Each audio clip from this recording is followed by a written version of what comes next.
Hey guys, Omni here. Just finished watching tonight's episode of Supergirl. This is the last episode before the season finale next week. Now, like with Batwoman, I'm not sure if this is the intended season finale because I know with the Flash, they didn't get to film the last 3 episodes. So episode 19, which is going to be the finale, was not the intended finale. And I don't know if that's the case with these. I don't know how this is going to go from this point on.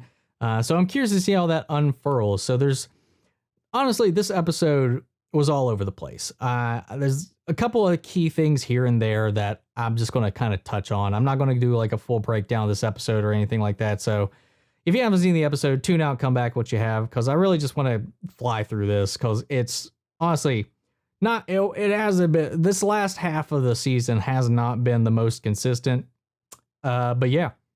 So Jimbo releases Ramakan and basically sends him out to lure the gang away and get himself into the DEO, and which flawlessly happens. Lex is playing this whole thing with playing Docs, playing Brainy, and getting them into this situation, knowing how he's going to react and get his friends into this situation and get them out of it as well. He even shows his cards because when they do catch Ramakan, which is part of the plan, he takes him back to the DEO for interrogation. And that's when the whole thing starts to unveil. You know, they bring his staff there, and with it and Ramakan both in the DEO, he, activates it and destroys the DEO. He was there to get all of the kryptonite stores because the weapon that Lex got from the fortress to give to Gemma requires kryptonite to power it. And it's going to be what they intend to use to take out Supergirl.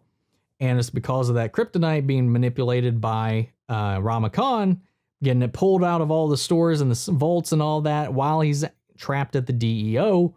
Supergirl can't do anything. A lot of the people that's being saved is all Dreamer doing the best she can until John and Magan show up and able to get them out.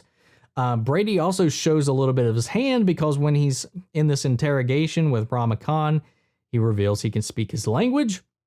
And Kara and Dreamer hear him say Luther. So they're starting to get even more suspicious about whether or not Brainy is on their side. And he gets called out on it. Nia calls him out on it later and is like, you can't, sometimes you feel like you're on your side. Sometimes you're pushing us away. You can't play this game on both teams. So if you can't pick a side, I'm going to pick one for you, and walks away. During this point in time as well, Will and Kelly are investigating Leviathan, and they find some leads that point them towards Eve Tessmacher. In this timeline, she's got a clean, spotless record, but of course we know Kelly and herself and some of the other people, not Will, know about the previous timeline, so she knows about Eve and what she's capable of. So they're very suspicious about that, and they start, trying to keep tabs on her. They try bringing it up to Andrea, and she doesn't take it serious at all with the situation at, Obsidian at this point. Meanwhile, there's this subplot with Lex and Lena back at their little prison where they've been experimenting on Nanochere and all that. And it's starting to go haywire. Some of the inmates are starting to revert and flip the switch the other direction. Steve still seems to be okay, but they can't figure out what's going on. And then Lex is starting to manipulate it. And we learn that, he set all of this up for the most part just to reveal that her plan, Lena's intentions, were just not realistic. And he's like, humans are bad. We just need to control them. We don't need to give them this peace, this sense of peace. We just need to keep them locked down and in control. And a Luthor should do it. Showing his hand to Lena that this has been his endgame the entire time.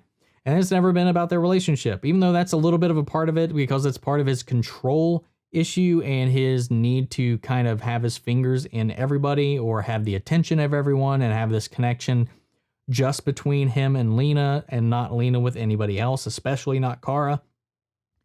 And she snaps out of it very abruptly, given that, I've been very critical over her reasons for not being friends with Kara at this point. Her betrayal, her mistrust and all of that, just being completely out of character and stupid. But she finally snaps out of it because at the end of the episode, after Lex pretty much reveals his entire hand to her, she just calls him a monster and she goes to Kara seeking forgiveness, repentance. And she was like, I realize I've been played. I realize I've been stupid. You were right the entire time. And she's going to help him take down Lex. Will, after the evidence they found on Eve, starts to try to track her himself, and he gets caught and kidnapped. And that's the last we see of him. With everything going on with Lex getting Gemma and all of them what they need, he's pretty much secured his meet and greet with the higher ups of Leviathan, and that'll be taking place next episode. He's going in. I don't know if Brandy's going to be going with him, but I know that he's got the meeting that he's been wanting, and we're going to be seeing who's actually in charge of Leviathan. So yeah. Also, Ramakan, during his attack, he ended up leveling the DEO headquarters that is now just rubble. So yeah, that's it. That's all I got from this episode. The biggest takeaways is Lex has revealed his hand to Lena. Lena has realized she's been completely stupid this entire time and went to Kara to apologize. And yeah, that's it. That's the only things in this episode that I could think was like completely relevant, or pushing the plot forward all that much, aside from the Kryptonite and Lex getting this meeting with Gemma and the higher ups and getting her this weapon to take out Supergirl and all that. Everything else was just kind of a means to an end. I feel like the stuff with Alex and Sean Astin didn't really go anywhere. They did get shot at by some people that worked with Leviathan, which resulted in a conversation with her and Kelly talking about, if you're going to be a vigilante, you should probably wear a mask. I mean, my brother did it. So who knows? Alex might get her own super suit and her own mask here down the road. Maybe next episode. I don't know. This season has not been the best. There was a couple of good episodes right out of the gate after Crisis on Infinite Earths, but overall, I have not been liking this Leviathan stuff.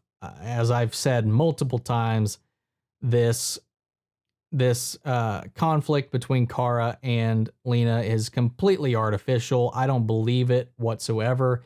It contradicts Lena's character and for what we've known her before, and it's just forced and it makes no sense. There is no rationale or logic behind Lena's feelings, given everything that's happened, everything that we know about Kara and everything she's done. I mean, whatever. It's over. It's over. She sees the error of her ways and she's back. But so much of the plot lines that this season has really been riding on have just been dragged out.